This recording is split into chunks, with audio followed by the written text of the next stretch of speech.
கருத்தை வெளிப்படுத்துகிறது. That is again the history of what happened in those days. அந்த நாட்களிலே நடந்த அப்போஸ்தலருடைய நாட்களில் நடந்த சரித்திர சம்பவங்கள் அங்கு எழுதப்படுகிறது. And the Bible ends with the book of Revelation, which is a prophetical book. கடைசியாக வேத புத்தகம் வெளிப்படுத்தின விசேஷத்தில் முடிகிறது. அது தீர்க்கதரிசன புத்தகமாக இருக்கிறது. Which is talking about the things to come.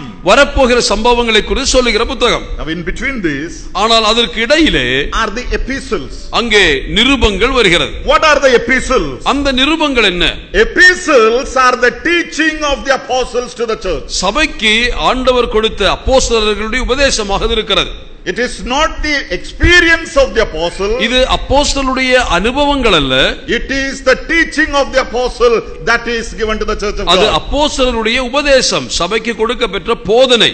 There we have to be very careful in drawing a line. இங்கு நாம் ஒரு சரியான ஒரு கோட்டை போட்டுக் கொள்ள வேண்டும். We take a lot of principles and truth and practices from the entire Bible. நாம் இந்த வேத புத்தகம் முழுமையாக ஆராய்ந்து அதினின்று நம்முடைய நடைமுறைகள், நம்முடைய உபதேசங்கள், போதனைகள், ஒழுங்கு முறைகள் இதெல்லாம் நாம் எடுத்துக்கொள்கிறோம். From the Gospels, from the book of Revelation, from the Old Testament, from the Acts of the Apostles, we take principles. நாம் अनेक கோட்பாடுகளை பழைய ஏற்பாட்டில் என்றும் புதிய ஏற்பாட்டிலே சுவிசேஷங்கள் என்றும் அப்போஸ்தலர் நடவடிக்கைகள் எடுத்துக்கொள்கிறோம். But when it comes to the question of the fundamental doctrine of a local congregation, a church, ஆனால் ஒரு ஸ்தலம் சபையினுடைய அடிப்படை போதனை என்று எடுத்துக்கொள்ள வரும் பொழுது மட்டும் it is derived from the teachings, a teaching of the apostles, the epistles. அப்பொழுது அப்போஸ்தலருடைய நடவடிக்கைகள் என்று அல்ல, அப்போஸ்தலருடைய உபதேச பகுதியாகிய நிருபங்களில் நின்று மட்டுமே நாம் உபதேசங்களை ஆராய்ந்து பெற்றுக்கொள்ள வேண்டும். We know of many churches who derive the doctrinal stand from the Acts of the Apostles. அநேக சபைகளை பார்த்தால் அவர்கள் அப்போஸ்தலர் நடவடிக்கைகளில் நின்று தங்களுடைய நடைமுறைகளை அவர்கள் ஆதாரப்படுத்துகிறார்கள். And we know the confusions that are going on around. அதனாலே வருகிற குழப்பங்களையும் நாம் எங்கும் பார்க்கிறோம். If you take many churches right from the beginning, ஆதியினின்றே இருக்கக்கூடிய ஸ்தலம் சபைகளை எடுத்து பார்த்தால், the other denominations, மற்ற சபைகளை குறித்து சொல்கிறேன், most of them had to make changes in their doctrine from time to time. அவர்கள் அவருடைய சபைகளிலே காலாகாலங்களாக ஒவ்வொரு முறையும் அவர்கள் தங்களுடைய நடத்தைகளையும் முறைமைகளையும் மாற்றிக்கொள்ள வேண்டியதாக இருக்கிறது. Because the doctrine derived from the experience will keep changing as the experiences will keep changing. காரணம் என்னவென்றால் அவர் அந்த அனுபவமானது மாறுகிறதுனாலே, காலப்போக்கில் இப்பொழுது அனுபவம் வேறு விதமாக இருக்கிறதுனாலே ஒவ்வொரு முறையும் சபையிலே வித்தியாசமான போதனைகளை அவர்கள் கொடுக்க வேண்டியதாக. The epistles are the teaching which is a document, which is a record, which cannot be changed at all. ஆனால் இந்த உபதேச பகுதியாகிய நிருபங்களை ஒருபோதும் மாற்ற முடியாது. அது அனுபவங்கள் அல்ல, அது நேரடி கட்டளைகள், போதனைகள். ஆகவே அதை சார்ந்த உபதேசங்கள் வைத்தால் ஒருபோதும் மாற்ற வேண்டிய அவசியம் இல்லை. So the apostles' teaching becomes the foundation of the New Testament church. ஆகவே அப்போஸ்தலருடைய உபதேசம் என்று சொல்கிறது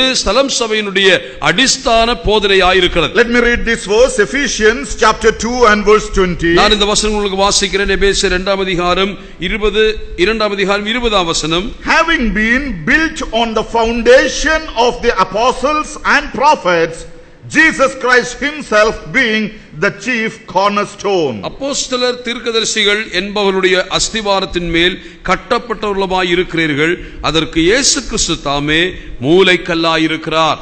It is compared to a building.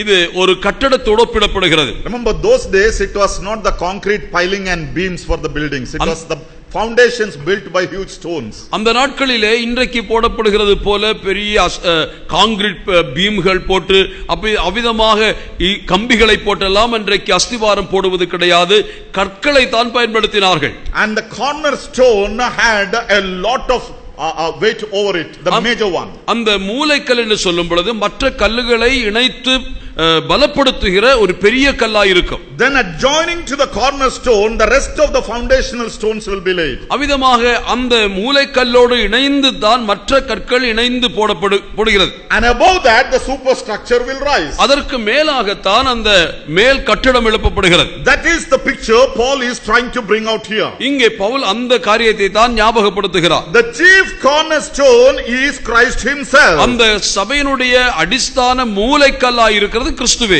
And adjoining to that the apostles and prophets. அத்தோடு அப்போஸ்தலர்கள் தீர்க்கதரிசிகள் மூலமாக கொடுக்கப்பெற்றது அல்லது அவர்களை தேவன் அஸ்திவாரத்தோடு இணைக்கிறார். Now without contradiction we know Christ Jesus is the chief cornerstone, the foundation. எந்தவிதமான போதனை மாற்றம் இல்லாமல் நாம் ஒன்றை உறுதி செய்ய முடியும், கர்த்தராகிய இயேசு கிறிஸ்து மூலைக்கல். And then associated with that is the foundation of the apostles and prophets. That means the teaching of the apostle and the prophets. ஆகவே அப்போஸ்தலர் தீர்க்கதரிசிகளுடைய அஸ்திபாரம் என்று சொல்கிறது.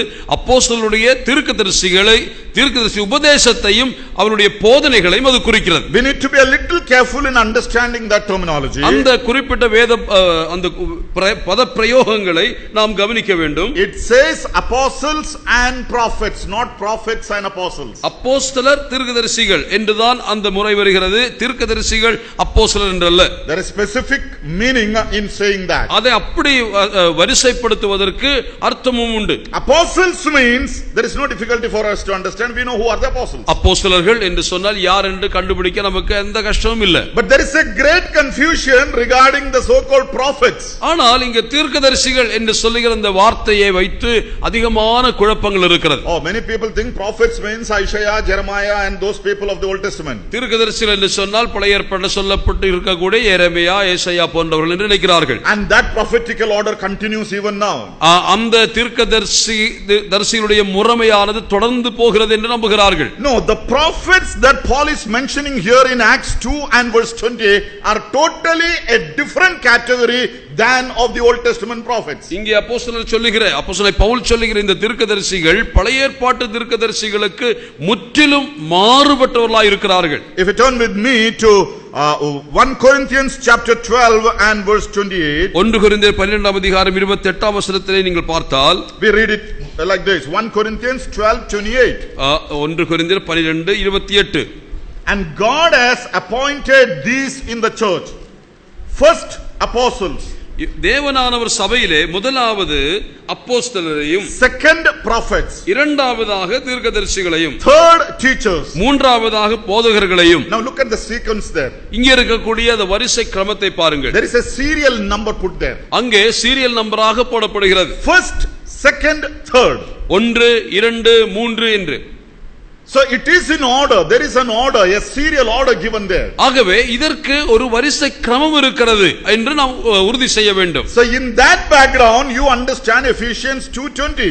அந்த அடிப்படையிலே தான் எபேசியர் 2ஆம் அதிகாரம் 20ஆம் வசனத்தை நாம் அறிந்து கொள்ள வேண்டும். Apostles and prophets. அப்போஸ்தலர்களும் தீர்க்கதரிசிகளும். So those prophets are the ones who existed after the apostle or next to the apostles, not in the line of the Old Testament prophets. ஆகவே இந்த அப்போஸ்தல தீர்க்கதரிசி சொல்லுகிறதில் வருகிற தீர்க்கதரிசிகள் பழைய ஏற்பாட்டு தீர்க்கதரிசிகளோடு தொடர்புடையவர்கள் அல்ல, மாறாக அப்போஸ்தலருடைய காலத்திற்கு பின்வந்த தீர்க்கதரிசிகளை இது குறிக்கிறது. What was the role of these prophets? இந்த தீர்க்கதரிசிகளுடைய ஊழியம் என்ன? What is the basic responsibility of a prophet? ஒரு தீர்க்கதரிசியினுடைய அடிப்படையான ஊழியம் என்ன? Some people think prophet means who tells the fortune or tell the future. சிலருடைய எண்ணம் என்னவென்றால் தீர்க்கதரிசி என்று சொன்னா வரக்கூடிய காரியங்களை சொல்லுவது அல்லது அவிதமாக ஜோதிடம் சொல்வது போல வருகிற காரியங்களை சொல்லுகிறவர்கள். That is not what the Bible teaches us. அதுவல்ல வேதம் போதிக்கிற தீர்க்கதரிசிகள். Prophet is a messenger of God who communicates whatever God gives to the people. தீர்க்கதரிசிகள் என்று சொன்னால் கர்த்தர் தனக்கு என்ன சொல்லுகிறாரோ கட்டளையிடுகிறாரோ அதை கர்த்தருடைய சார்பாக நின்று மக்களுக்கு அறிவிக்கிறவர். So God raised some extraordinary prophets in the first century church in order to teach the church. ஆகவே தெய்வ சபையிலே போதிப்பதற்காக முதல் நூற்றாண்டிலே கர்த்தர் தாமே சிலரை விசேஷமான தீர்க்கதரிசனத்தோடு வரத்தோடு எழுப்புகிறார். Now when you read the epistles, when I say the epistles are the basis for the doctrine. போதனைக்கு நிருபங்களே அடிஸ்தானமாய் இருக்கிறது என்று நாம் சொல்லும் பொழுது, now some of the sayings in the book of in the epistles like the head covering or the women's role or the elders responsibilities and so many other things we read in the New Testament in the epistles, we don't see them in the gospel as the Lord teaching the disciples. உங்களுக்கு தெரியும் புதிய ஏற்பாட்டிலே ஆண்டவராகிய இயேசு கிறிஸ்து தன்னுடைய சுவிசேஷ பகுதிகளிலே போதியாதது அநேக காரியங்கள் புதிய ஏற்பாட்டு நிருப பகுதியிலே சொல்லப்படுகிறது. குறிப்பாக ஸ்திரீகள் தலை மூடுதல், அதை முக்காடு போட்டுக் கொள்ளுதல், அதுபோல அவருடைய ஊழியங்கள், மூப்பருடைய பொறுப்புகள், இதையெல்லாம் நாம் நிருபங்களில் மட்டும்தான் வாசிக்கிறோம். Then where did they get if the Lord has not taught them in the Gospels? காரணம், ஆனால் அதை கர்த்தராகிய இயேசு கிறிஸ்து சுவிசேஷ பகுதியில் அவருடைய காலத்தில் போதிக்கவில்லையே. Yes, God gave it to them in a special way of knowledge. ஆனால் இந்த விதமான விஷயங்களை கர்த்தர் இப்படிப்பட்ட தீர்க்கதரிசிகள் மூலமாக அவர்களை வெளிப்படுத்தி போதித்தார். So if I am to stand and preach to you now, இன்றைக்கு நான் எழுந்து நின்று உங்களுக்கு பிரசங்கிக்க வேண்டுமானால், I would say let us turn our attention to the book of Acts chapter 2 and read verse 42.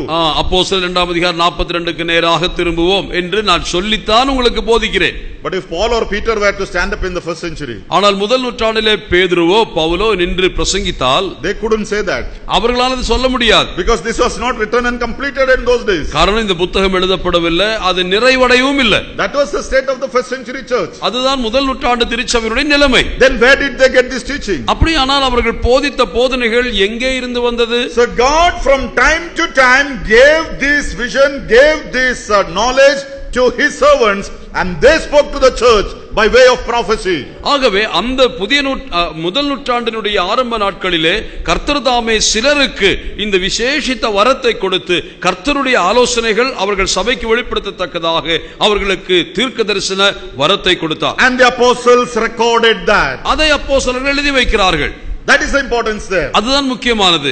Now there is one question that is coming. அங்கே வருகிற ஒரு கேள்வி இருக்கிறது. Speaking in tongues, அந்நிய பாஷையில் பேசுகிறது, the gift of interpretation, வியாக்கியான வரம், gift of prophecy, தீர்க்கதரிசன வரம். why those were given in the first century church? ஏன் முதல் நூற்றாண்டிலே திருச்சபைக்கு கொடுக்க பெற்றது? See, now if I stand and tell you something which is not in the Bible, வேத புத்தகத்திலே இன்றைக்கு ஒன்று இல்லாததை நான் சொன்னா, somebody will stand up and say, uncle, stop that, not here. Uncle, இதெல்லாம் நீங்க பேசாதீங்க, வேத புத்தகத்தில் இல்லாததெல்லாம் நீங்க பேசுறீங்களே. Because you know the Bible, I know the Bible. காரணம், உங்களுக்கு எனக்கு வேத புத்தகம் தெரியும். But in the first century, ஆனால் முதல் நூற்றாண்டிலே that Bible was not complete. So how will anybody say? வேத புத்தகம் நிறைவாய் எழுதப்படவில்லை, எப்படி மக்கள் தெரிவார்கள்? So somebody stands up and says, the Lord is telling me to tell this. ஆகவே அந்த நூற்றாண்டிலே சிலர் எழுந்து சொல்வார்கள், கர்த்தர் என்னோடு இப்படி பேசுகிறார். And the congregation accepts, yes, this is the word of God. அப்பொழுது அங்கே இருக்கக்கூடிய விசுவாசிகள், ஆம், இது கர்த்தருடைய வார்த்தை என்று சொல்லி அப்படியே ஏற்றுக்கொள்கிறார்கள். One day it is fine, ஒரு நாள் சரி, second day it is fine, இரண்டாம் நாள் சரி. but we are all human beings. நாம் எல்லாம் மனுஷர்கள். We don't trust everybody 100%. நாம் 100% எல்லாரையும் நம்ப மாட்டோம். Third day or fourth day somebody will raise a doubt. 4-5 நாட்களில் ஒருத்தர் கேள்வி கேட்கும்போது பேசும்போது சந்தேகப்படுறாங்க. But how do we know that this is from God? நீங்க சொல்றதெல்லாம் தெய்வத்தினிடத்திலிருந்து கர்த்தரிடமிருந்து வருகிறது எப்படி தெரியும்? Why can't it be his own? நீங்க உங்களுக்கு சொந்த கதையை சொல்லாமே. Man can make mistake, isn't it? மனிதன் தப்பு செய்யலாம் இல்லையா? That can happen. அது நடக்கலாம். So in order to establish his word and confirm it, ஆகவே தன்னுடைய வார்த்தையை உறுதி செய்வதற்கும் அதை ஸ்திரப்படுத்துவதற்குமாக God gave some special gift.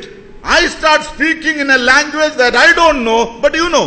ஆனால் அது எப்படி உறுதி செய்வது என்று சொன்னால், உங்களுக்கு தெரிகிற பாஷை ஆனா எனக்கு தெரியாத பாஷையை பேசுவதற்கு ஒரு விசேஷித்த வரத்தை தேவன் கொடுக்கிறார். And you know, Jose Matthews doesn't know Tamil, but he is speaking in fluent Tamil. Jose Mathew தமிழே தெரியாதே, ஆனா அழகா தமிழ் பேசுறாரு. This has to be from God. இது தேவனிடத்திலிருந்து வந்த வார்த்தையாயிருக்கும். That went on.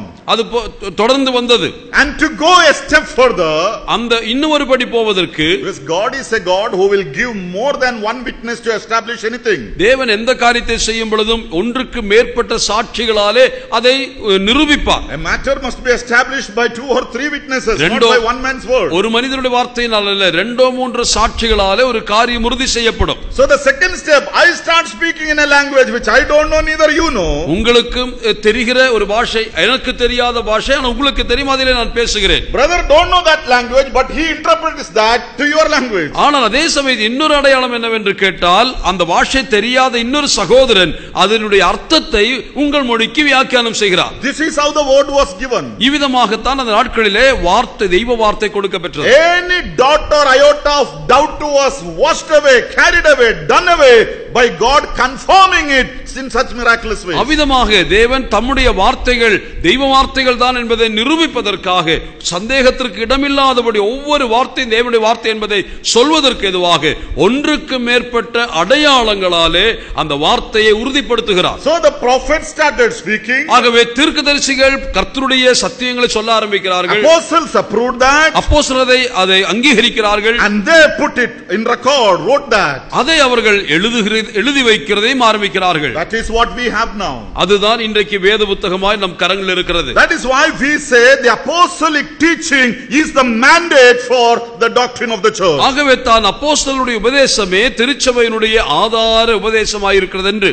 So the experiences can never become the doctrine of a church. ஆகவே ஆதிகால அனுபவங்கள் அல்லது மனிதனுடைய அனுபவங்கள் ஒருபோதும் உபதேசங்களாக மாற்றப்படக்கூடாது. Different people have different experiences. காரணம் ஒவ்வொருவருக்கும் ஒவ்வொரு அனுபவம் இருக்கலாம். If you build a doctrine on the experience, we will keep on changing that. அனுபவங்களை சார்ந்து நீங்கள் உபதேசத்தை ஸ்தாபித்தால் ஒவ்வொரு முறையும் அதை மாற்ற வேண்டியதாகும். So the apostolic teaching. ஆகவே அப்போஸ்தலருடைய உபதேசம். Fourthly, நான்காவதாக the defensive stand towards the doctrine. அந்த சுவிசேஷ உபதேசத்திற்கு என்ற பிரச்சனை வரும் பொழுது எவ்விதமாய் அதை நாம் எதிர்த்து சந்தித்து அதற்கு நாம் ஆதரவாய் பேச முடியும். We have to defend it. The word is so clear about that. அதை குறித்து தெளிவாய் இருக்கிறது. தற்காப்புக்காக தேவனுடைய வசனத்தை நாம் எவ்விதமாய் தற்காக்க வேண்டும். If you read 1 Timothy chapter 6 and verse 20, 1 தீமோத்தேயு 1ஆம் அதிகாரம் verse 20, 6:20. 1 தீமோத்தேயு 6:20. O Timothy, guard what was committed to your trust, avoiding the profane and idle babblings and contradicting of what is falsely called knowledge. ஓ தீமோத்தேயுவே, உன்னிடத்தில் ஒப்புவிக்கப்பட்டதை நீ காத்துக்கொண்டு சீர்கேடான விண்பேச்சுகளுக்கும் ஞானம் என்று பொய்யாய் பெயர் பெற்றிருக்கிற கொள்கையின் விபரீதங்களுக்கும் விலகு. Now Paul is very clear in telling Timothy to guard what has been entrusted to you. உனக்கு ஒப்புவிக்கப்பட்டது எதுவோ அதை நீ பாதுகாத்துக்கொள். That means we have to defend what is entrusted to us. நமக்கு கொடுக்கப்பட்ட உபதேசத்திற்கு விரோதமாய் யார் பேசினாலும் அதற்கு சரியான பதில் கொடுக்கத்தக்கதான நிலைமையிலே நாம் இருக்க வேண்டும். Yesterday I was telling every church has got their own doctrinal stand, doctrine. நான் நேற்றுக்கு சொன்னது போல ஒவ்வொரு சபையாரும் சொல்வார்கள் எங்க உபதேசம் தான் சரி என்று சொல்லி அதிலே அவர்கள் மிக அதில் பெருமையாய் இருப்பார்கள். And for every church their doctrine is precious to them. ஒவ்வொரு சபையாருக்கும் அவருடைய போதனை முக்கியமானது, விலையேற பெற்றது. That has to be treated precious. அது முக்கியமானதாய் கருதப்பட வேண்டும். So if we hold on to a doctrine and teaching given to the church of God, தெய்வ சபைக்கு கொடுக்கப்பட்ட ஒரு போதனையை நான் போதனையாக ஏற்றுக்கொண்டு கடைபிடித்தால் we have a responsibility to guard it. அதை பாதுகாக்க கூடிய அதற்கு விரோதமாய் எழும்புகின்ற எல்லா பாதுகாக்க கூடிய பொறுப்பு எனக்கு உண்டு. Yesterday I was towards the end of my message I was telling this. கடந்த நாளிலே நான் இந்த செய்தியின் முடிவிலே இப்படி சொன்னேன். Doctrine must be immune to attacks and critics. இந்த உபதேசம் என்பது தாக்குதலுக்கும் விமர்சனங்களுக்கும் அப்பாற்பட்டதாக, அதாவது அதனால் பாதிப்படையாததாக இருக்கணும். Don't build up a doctrine based on the weak things. பலவீனமான காரியங்களை வைத்துக் கொண்டு உபதேசம் கட்டி எழுப்பக்கூடாது. It must be strong. அது உறுதியா இருக்கணும். And attacks should bounce back. It should not affect it. அது ஒருபோதும் விழுந்து விடவோ இல்லாமல் போகவோ கூடாது. அது எதையும் தாங்கக்கூடிய சக்தியோடு இருக்கணும். So the defensive stand of the doctrine. ஆகவே உபதேசத்திற்காக நாம் தற்காப்பு முறையில் இருக்கும் பொழுது in 1 Timothy chapter 4 and verse 16, 1 தீமோத்தேயு 4:16 Paul says, take heed to yourself and to the doctrine. உன்னை குறித்தும் உபதேசத்தை குறித்தும் எச்சரிக்கையாயிரு. Continue in them. அதில் நிலைத்திரு. So we have a responsibility to defend it. ஆகவே இந்த உபதேசத்தை தற்காப்பு செய்ய வேண்டிய பொறுப்பு நமக்கு உண்டு. If I believe something, நான் ஒன்றை நம்பினால், if I am convinced of that totally, அதை குறித்து உறுதியான ஒரு நம்பிக்கை எனக்கு இருந்தால், I believe what I believe is right. நான் நம்புகிறது அது சரியான நம்பிக்கை என்பதை நான் உறுதி செய்ய வேண்டும். Anything that comes against that is wrong according to me. ஆகவே அந்த உபதேசத்திற்கு விரோதமாய் யார் என்ன சொன்னாலும் அது தவறு என்று அவர்களுக்கு நான் சுட்டிக்காட்டி நான் சொல்லுகிற உபதேசம் சரி என்று சொல்ல தெரிய வேண்டும். So I stand to defend what I believe. ஆகவே நான் விசுவாசிக்கிற விசுவாசத்திற்காக உறுதியா நின்று அதை தற்காக்க நான் முயலுவேன். That is what Paul is telling Timothy. Guard what has been entrusted to you. அதைத்தான் பவுல் தீமோத்தேயுவுக்கு சொல்லும் பொழுது, நீ அதை காத்துக்கொள், உன்னிடம் ஒப்புவிக்கப்பட்டதை நீ காத்துக்கொள். And in defending it, அதை பாதுகாப்பதிலே, it is not only guarding, secondly it must be practiced. அந்த பாதுகாத்து வைப்பது மட்டுமல்ல, அந்த உபதேசத்தை நடைமுறைப்படுத்த வேண்டும். What you believe must be put into practice. நீ எதை விசுவாசிக்கிறாயோ அதை வாழ்க்கையில நடைமுறைப்படுத்த வேண்டும். What you believe and what you practice, if they are two different things, விசுவாசிப்பது ஒன்று, நடைமுறைப்படுத்துவது வேறொன்று என்று இருந்தால், you will be ending up in unnecessary contradictions. பலவிதமான முரண்பாடுகளுக்குள்ளாக சிக்கி தவிப்பாய். I believe something, I preach something, but what I do is totally different. நான் விசுவாசிப்பதும் பிரசங்கிப்பதும் ஒன்று, ஆனால் நடைமுறைப்படுத்துவது வேறொன்று என்று இருந்தால், it is said there is a responsibility that we should practice what we believe. நாம் எதை பேசுகிறோமோ அதை நாம் நடைமுறைப்படுத்த வேண்டும். And it must be also taught. அது போதிக்கப்பட வேண்டும். In 1 Timothy chapter 4 and verse 6, Paul tells Timothy, 1 Timothy 4, if you instruct the brethren in these things, you will be a good minister of Jesus Christ. இவைகளை நீ சகோதரருக்கு போதித்து வந்தால் நீ இயேசு கிறிஸ்துவுக்கு நல்ல ஊழியக்காரனாயிருப்பாய். Guarding, practicing and teaching, that is the defensive stand. ஆகவே முதலாவது பாதுகாப்பது, அதை நடைமுறைப்படுத்துவது, மூன்றாவதாக போதிப்பது, fifthly, ஐந்தாவதாக there is an offensive stand that the word is talking about. இங்கு எதிர்த்து போராட வேண்டிய ஒரு வார்த்தையும் போதகனை குறித்து சொல்லப்படுகிறது. If you know about the defense strategies, இந்த தற்காப்பு கலை அதை நீங்கள் அறிந்து கொண்டால், there is a defensive strategy as well as an offensive strategy. அந்த தற்காப்பு மட்டுமல்ல, தாக்குதல் முறையும் நமக்கு தெரிந்திருக்க வேண்டும். First you defend yourself. ஒன்று, நீங்கள் உங்களையே பாதுகாக்கிறீர்கள். And you also have a responsibility to offend. அதற்கு பின்னதாக எதிரிக்கு விரோதமாய் நீங்கள் தாக்குதல் நடத்த வேண்டும். So when it comes to the question of the doctrine given to the church of God, ஆகவே தெய்வ சபைக்கு கொடுக்கப்பட்ட உபதேசத்தை குறித்து நாம் பார்க்கும் பொழுது, on one side you go on defending it. ஒன்று, ஒரு புறத்திலே உங்களுடைய உபதேசத்தை நீங்கள் தற்காப்பு செய்து பாதுகாக்கிறீர்கள். But the Bible also tells us there is an offensive stand that you need to take. நீங்கள் எடுத்துக்கொள்ள வேண்டிய ஒரு தாக்குதல் முறையும் இந்த உபதேச விஷயத்தில் இருக்கிறது. I would just like to read a few verses in relation to that. அதோடு சம்பந்தப்படுத்தி சில வசனங்களை வாசிக்கிறேன். In 1 Timothy chapter 1 and verse 3, Paul says, 1 Timothy 1 அதிகாரம் 3 வசனத்திலே பவுல் சொல்கிறார், I urged you when I went into Macedonia, remain in Ephesus, that you may charge some that they teach no other doctrine.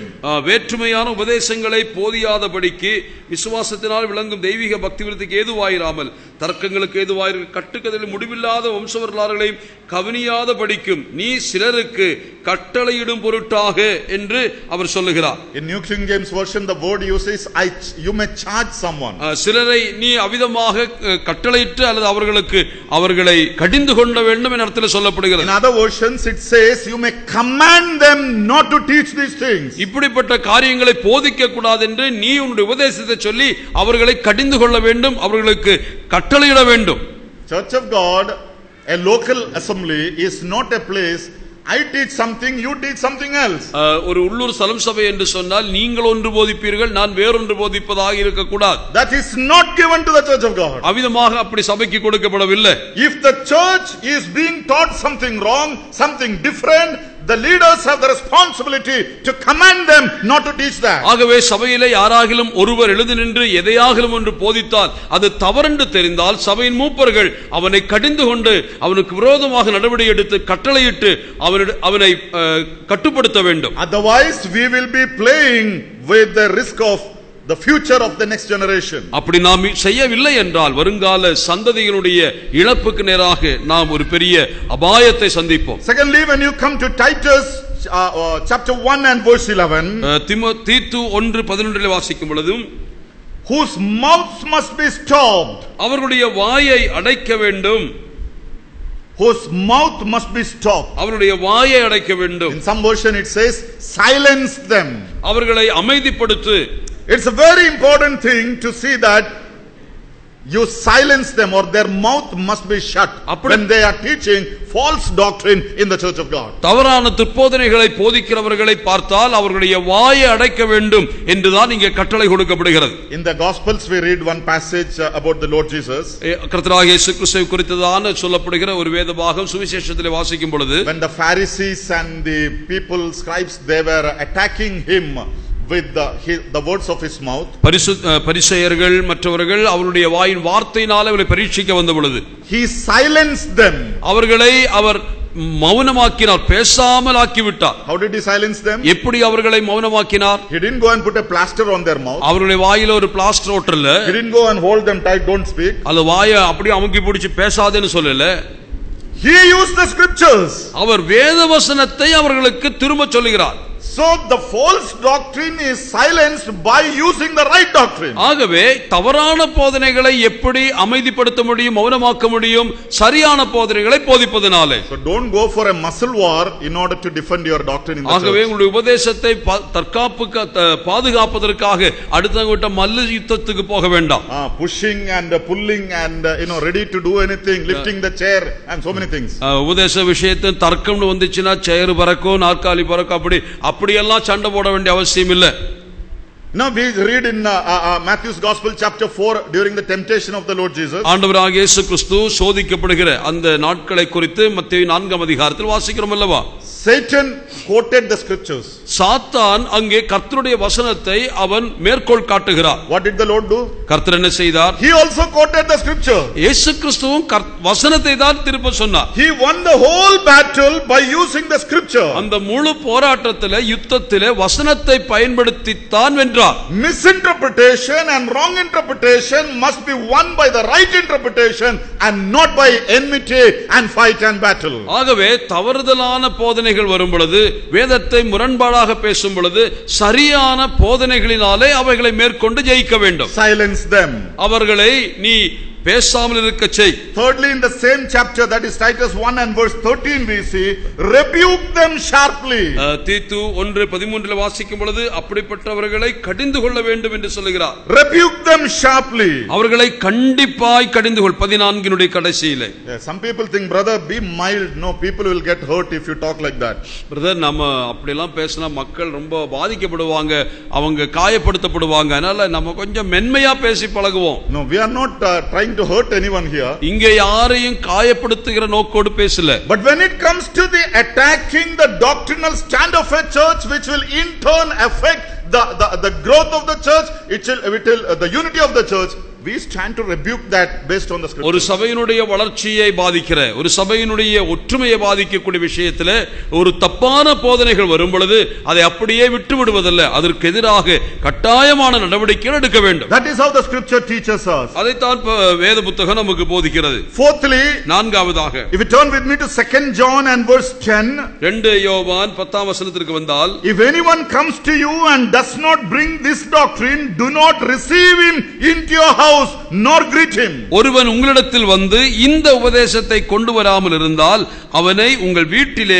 ஏற்றுக்கொள்ளாமலும் அவனுக்கு வாழ்த்துதல் சொல்லாமலும் இருங்கள். Don't receive him. அவனை ஏற்றுக்கொள்ள வேண்டாம். Don't go for a soft talk with him. அவனிடத்திலே மென்மையாய் பேச நிற்க வேண்டாம். Don't say that, okay brother, we will adjust. Brother, பரவாயில்லை, அட்ஜஸ்ட் பண்ணிட்டு போயிடுவோம். No adjustment in the church of God. அப்படி உபதேச விஷயத்திலே அட்ஜஸ்ட்மென்ட் கிடையாது. The greatest problem we have faced in our churches is by receiving the false teachers by way of relationships, influence or some other obligations and giving them our pulpit. இன்றைக்கு நம்முடைய சபைகளுக்கு வந்திருக்கக்கூடிய தீரா வினை என்னவென்று கேட்டால், இப்படிப்பட்ட உபதேசிகளை அல்லது தப்பாக போதிக்கிறவர்களை அவர்களோடு கூட பழக்கத்தினாலே, அவர்கள் நண்பர்களாய் இருப்பதினாலே அல்லது நமக்கு வேண்டியவர்களாய் வேறு விதத்தில் அவர்களுக்கு ஏதாவது உதவி செய்ய வேண்டும், அவர்களை பிரியப்படுது என்பதற்காக நம்முடைய மேடைகளிலே அவர்களை நாம் பேச அனுமதிக்கிறோம். Bible says don't receive them, that is it. அது அவர்களுக்கு சொல்லப்படுகிறது. அப்படிப்பட்டவர்களை ஏற்றுக்கொள்ள கூடாது, அவர்களை ஒருபோதும் அங்கீகரிக்க கூடாது. Fifthly, if you turn with me to 1 Timothy chapter 6 and verse 5. 1 தீமோத்தேயு 6ஆம் அதிகாரம் 5ஆம் வசனத்துக்கு வரும் பொழுது, from such withdraw yourself. 6:5. 1 தீமோத்தேயு 6ஆம் அதிகாரம், useless wranglings of men of corrupt minds and destitute of the truth, who suppose that godliness is a means of gain. இப்படிப்பட்டவர்களை 5 வசன கடைசி பாகத்திலே இப்படிப்பட்டவர்களை விட்டு விலகு. From such withdraw yourself. அப்படிப்பட்டவர்களை விட்டு விலகு.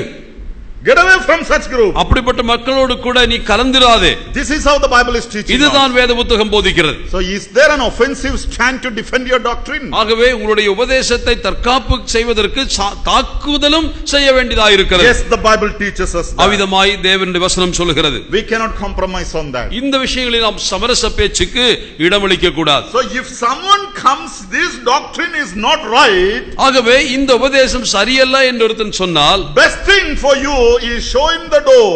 அவனுக்கு சரியான பாதை என்னவென்றால் வெளியே போறதுக்கு கதவை காட்டுங்க. The door is open. கதவு வெளியே திறந்திருக்கு. You can find people conforming to your conviction. அப்படிப்பட்ட மக்கள் உங்களைப் போல உங்க மனசில் இருக்கக்கூடிய கருத்துக்கள் உள்ளவர்கள் வெளியே இருக்கிறாங்க. Don't create a confusion in here. இங்கே ஒரு பிரச்சனை உருவாக்காதீங்க. That is how the Bible teaches. அதுதான் வேத புத்தகம் சொல்லுகிறது. Finally, கடைசியாக 2 Timothy chapter 3 and verse 16. 2 தீமோத்தேயு 3 அதிகாரம் 16 வசனம். The sixth factor, infallibility of the scriptures. இந்த வேத புத்தகத்தினுடைய அல்லது கர்த்தருடைய உபதேசங்களுடைய தவறாமை. All scripture is given by the inspiration of God. வேத வாக்கியங்கள் எல்லாம் தேவ ஆவியினால் அருளப்பட்டிருக்கிறது. We believe that. அதை நாம் நம்புகிறோம். The all scripture means the entire 66 books of the Bible which is given to us is inspired by God. வேத வாக்கியங்கள் என்று சொல்லும் பொழுது நமக்கு கிடைக்கப்பட்டிருக்கக்கூடிய 66 ஆகமங்களை உட்கொண்ட பரிசுத்த வேத புத்தகத்தை அது காட்டுகிறது.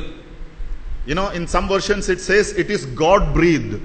சில மொழிபெயர்ப்புகளை படிக்கும் பொழுது தேவ ஆவியினால் அருளப்பட்ட என்பதற்கு தேவ சுவாசமானது தேவ சுவாசத்தினாலே வந்தது என்று சொல்லப்படுகிறது. That is the original meaning communicated in the original usage. அந்த மூல பாஷையிலே அந்த கருத்தை தான் வலியுறுத்துகிறது. What do you mean by God breathed?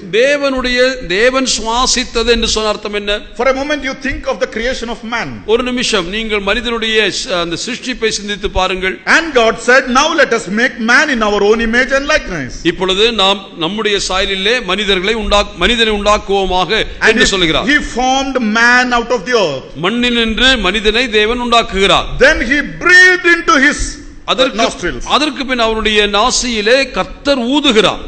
And he became a living being. அவர் தம்முடைய ஜீவ சுவாசத்தை ஊதினார். அப்பொழுது மனிதன் ஜீவ ஆத்துமாவானார். When God breathes, he became a living being. தேவன் ஊதின பொழுது தேவனுடைய சுவாசம் அல்லது தேவன் அவனுக்குள் சுவாசித்த பொழுது அவன் ஜீவாத்மாவானான். All scripture is God breathed. That's what 2 Timothy 3:16. அதைத்தான் 1 தீமோத்தேயு 2 தீமோத்தேயு 3:16 வாசிக்கும் பொழுது இந்த வேத வாக்கியம் கர்த்தருடைய வசனம் முழுவதும் தேவனுடைய சுவாசத்தினாலே வந்தது. So when it is God breathed, this becomes a living being. ஆகவே தேவன் சுவாசித்ததினாலே இது ஜீவனுள்ள வசனமாய் வார்த்தையாய் மாறுகிறது. And I want to conclude by saying the word of God we are handling is living. It is not just a book.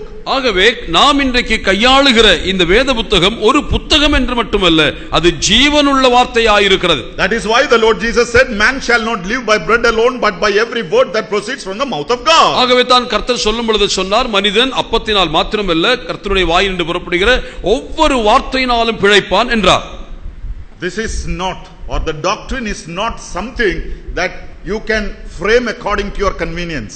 உங்களுடைய விருப்பத்தின் வெறுப்பின்படியாக மாற்றி அமைக்கக்கூடிய ஒன்றல்ல வேத வாக்கியம். It is, you are meddling, you are handling something that has life in it. ஜீவனுள்ள ஒன்றோடு நீங்கள் ஈடுபடுகிறீர்கள் அல்லது விளையாடுகிறீர்கள் என்று நீங்கள் பயபக்தியாய் இதை நினைத்துக் கொள்ள வேண்டும். Handle it carefully. ஆகவே இதை கவனமாய் கையாளுங்கள். Let me conclude my words here. இங்கே நான் வார்த்தைகளை நிறைவு செய்கிறேன். The biblical mandate for doctrine. இந்த உபதேசத்திற்காக வேதத்திலே வருகிற ஆதாரம் என்ன, வேத சம்பந்தமான அதிகாரம் என்ன என்பதை பார்த்தோம். We saw 6 factors here. இங்கே 6 காரியங்களை பார்த்தோம். Number 1, it is the commandment of Christ. இது கிறிஸ்துவனுடைய கர்த்தருடைய கட்டளை. Number 2, it is the apostolic practice. இது அப்போஸ்தலருடைய நடவடிக்கைகள். Thirdly, it is the apostolic teaching.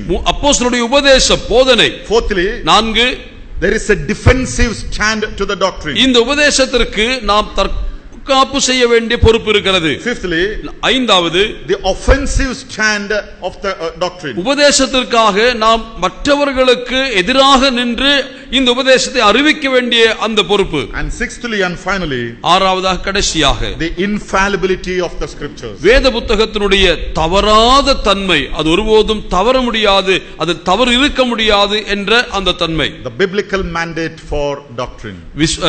உபதேச விஷயத்திலே கர்த்தருடைய வசனம் அது எப்படி ஆதாரமாய் நமக்கு இருக்கிறது என்பதை பார்த்தோம். Yes, God has given us a doctrine to our churches. நம்முடைய சபைகளுக்கு கர்த்தர் இந்த உபதேசத்தை தந்திருக்கிறார். Let us hold fast to that and stand firm. நாம் அதை பற்றிக் கொண்டு உறுதியாய் நிற்போம். Our argument is based on the Bible. நம்முடைய எல்லா விதமான தர்க்கங்களும் அல்லது பேச்சுக்களும் விவாதங்களும் வசனத்தை மட்டும் சார்ந்தாய் இருக்க வேண்டும். Let us move forward true to our conscience. நாம் உண்மையாக நம்முடைய மனசாட்சிக்கு உண்மையாய் இருந்து முன்னேறுவோம். And our convictions. நம்முடைய உணர்த்துதல்களையும் நாம் அறிந்து கொள்வோம். May God's name be glorified. கர்த்தருடைய நாமமே மகிமைப்படுவதாக. ஆமென்.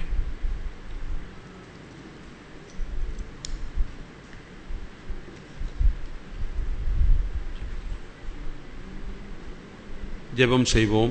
அன்புள்ள பிதாவே, இந்த நல்ல காலை வேளையிலே கர்த்தரை ஆராதித்தோம். ஆண்டவரே, உம்முடைய திருவடியிலே நாங்கள் அமர்ந்திருந்தோம். கர்த்தர் எங்களோடு கூட பேசினீர். கர்த்தாவே, திருச்சபைக்கு நீர் கொடுத்திருக்கக்கூடிய ஆண்டவரே அரிய சத்தியத்திற்காய் ஸ்தோத்திரம். ஆண்டவரே, நாங்கள் ஒழுங்கும் கிரமமுமாய் சபையில் நடந்து கொள்வதற்கு ஏதுவாக நீர் தந்திருக்கக்கூடிய போதனைக்காய் ஸ்தோத்திரம். அப்போஸ்தலர்கள் தீர்க்கதரிசிகள் மூலமாய் கொடுக்கப்பெற்ற ஆண்டவரே 21 நிருபங்களுக்காய் நன்றி செலுத்துகிறோம்.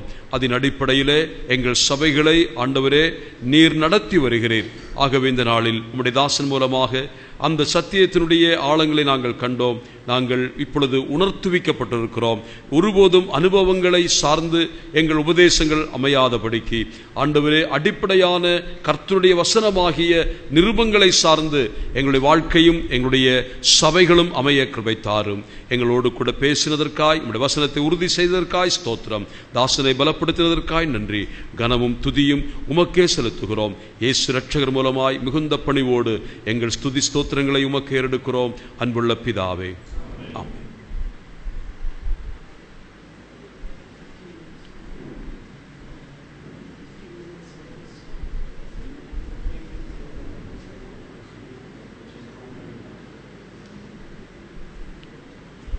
கர்த்தருடைய வசனத்தினாலே நாம் திருப்தி செய்யப்பட்டிருக்கிறோம்.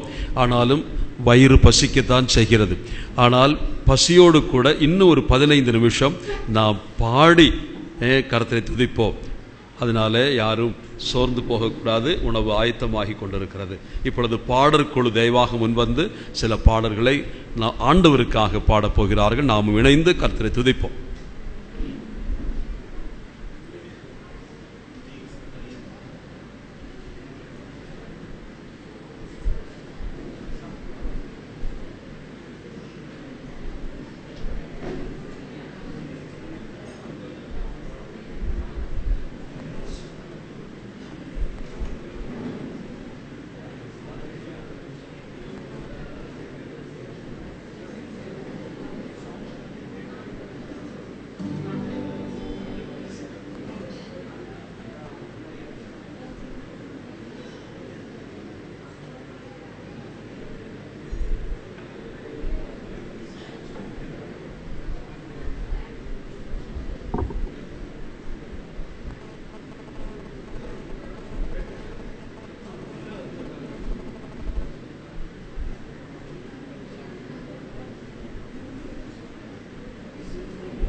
மூன்றாவது பாடல் பாடுவோம். என் தேவன் என் வெளிச்சம், என்னை ரட்சிப்பவரும் அவரே.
என் கள்ளிவிட்டாலும் அன்பாயே செல்லை சேர்த்துக் கொள்வார். தாயும் தந்தையும் கள்ளிவிட்டாலும் அன்பாயே சென்னை சேர்த்துக் கொள்வார். என்னை அவர் நிழலில் வைத்து காத்திடுவார். கண்மலை மேற்றி என்னை உயர்த்திடுவார். என்னை அவர் நிழலில் வைத்து காத்திடுவார். கண்மலை மேற்றி என்னை உயர்த்திடுவார். என் தேவனின் வெளிச்சம் என்னை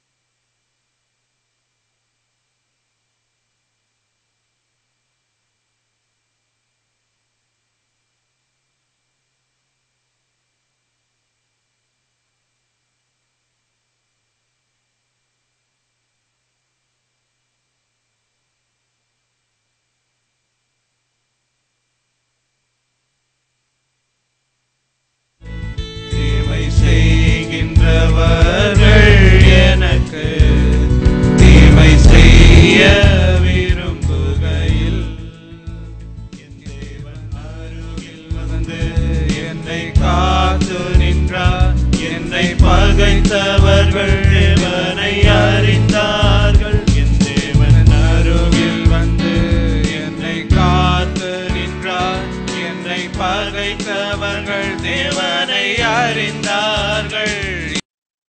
தேவனின் வெளிச்சம் என்னை ரட்சிப்பவரும் அவரே. என் ஜீவனின் பலனானவர். நான் யாருக்கும் அஞ்ச மாட்டேன்.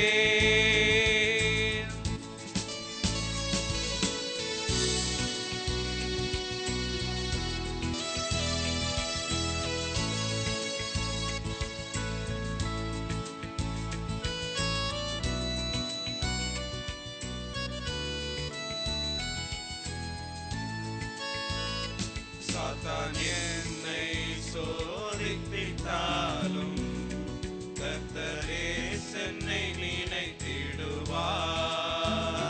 சாத்தான் என்னை சோதித்திட்டாலும் கர்த்தரே என்னை நினைத்திடுவார். என்னை ஒளிச்சுடராய் பயன்படுத்திடுவார்.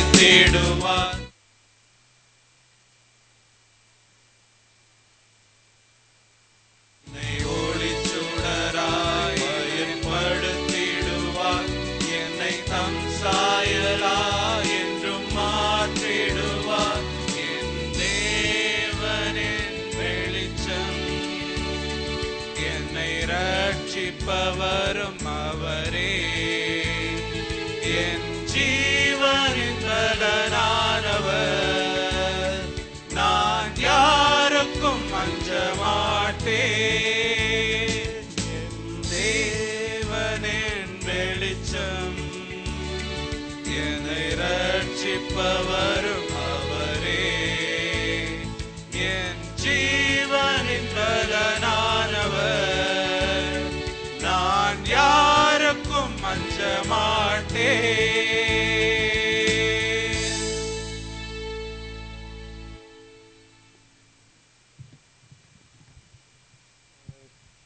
இன்னி பின்னாடி இருந்து எந்த சிக்னலும் வரல, அதனால இன்னொரு பாட்டு பாடணும்னு நினைக்கிறேன். 5வது பாடல் நேற்று கேட்டிங்கல்ல, இன்னைக்கு பாடாட்டி அடிச்சிருவீங்கன்னு நினைக்கிறேன். பாபுமுத் சாமியா ப்ளீஸ் நான் முன்னாடி வந்து ஹெல்ப் பண்ணிங்கன்னா நல்லாயிருக்கும். எல்லாம் சேர்ந்து 5வது பாடல் இருப்பதோ ஒரு வாழ்க்கை.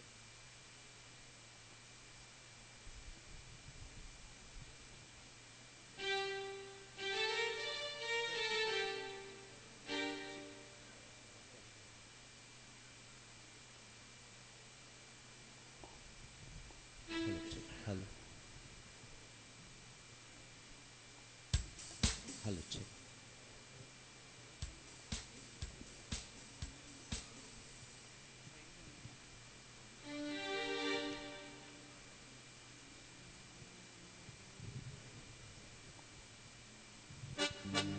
Hello check. இந்த பாடலினுடைய கருத்து நம்மெல்லாம் அறிந்த ஒன்று. நமக்கு இருக்கக்கூடிய வாழ்க்கை ஒன்றுதான், இதை கர்த்தருக்காக பயன்படுத்த வேண்டும் என்பதுதான் இதனுடைய கருத்து. இந்த பாடலை நம்மத்திலே சகோதரர் தினேஷ் அவர்கள் எழுதியிருக்கிறார்கள். நம்ம எல்லாரும் உற்சாகமாக சேர்ந்து பாடி கர்த்தருடைய நாமத்தை மையப்படுத்துவோம்.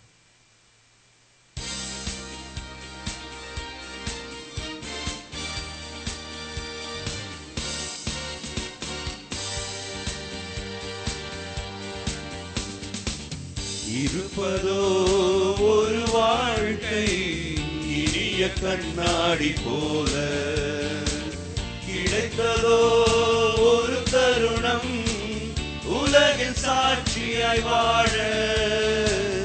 இருப்பதோ ஒரு வாழ்க்கை இனிய கண்ணாடி போல, கிடைத்ததோ ஒரு தருணம் உலகில் சாட்சியாய் வாழ. இடிந்து இரண்டு போகாமல் அந்த வாழ்வை காக்க வேண்டும்.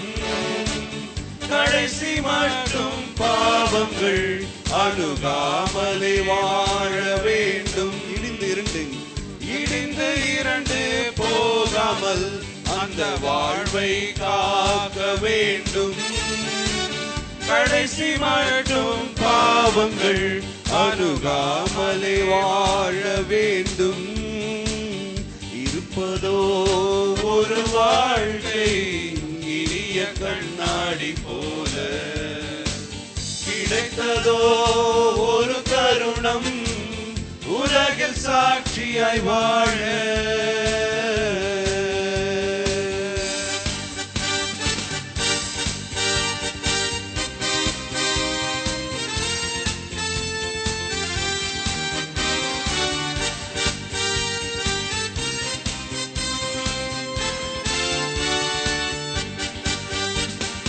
ஆடலாம் அடங்கும் வரை ஓடலாம் ஓயும்